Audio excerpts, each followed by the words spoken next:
Breaking at 4, Vice President Kamala Harris has landed in Philadelphia. Her running mate already landed in the city of brotherly love earlier today. And today she chose Minnesota Governor Tim Walz as her running mate. And new polling is already offering some insight to how he's being viewed, mostly showing that for many people, he's unknown. 71% of U.S. adults have never heard of him or are unsure of how to rate him. Even some Democratic delegates are still getting to know their new potential VP nominee. Atlanta News First political reporter Doug Reardon live in Midtown. Doug, only 2 weeks to go until the Democratic National Convention. Yeah, we will be there, of course.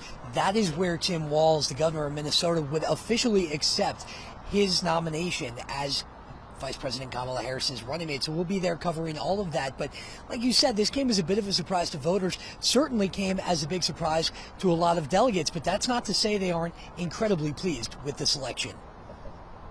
Minnesota Governor Tim Walz is a former high school teacher, a National Guard veteran, and an outspoken supporter of Vice President Kamala Harris. A good pick for VP, delegates tell us, even if he didn't top the list for some of them.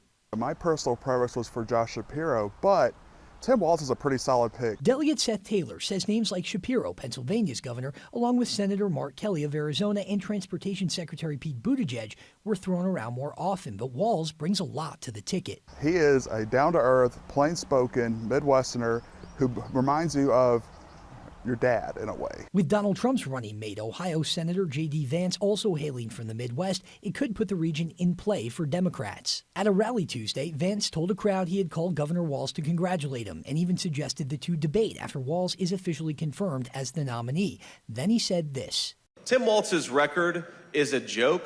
He's been one of the most far-left radicals in the entire United States government. Walz is relatively unknown to voters outside the Midwest, but his one claim to fame, these guys are just weird, is popularizing the Democrats' criticism of the Trump-Vance ticket as weird, a moniker that seems to have stuck. I mean, Tim Walz started the trend of calling Trump and Vance weird. I mean, that's enough name recognition in itself.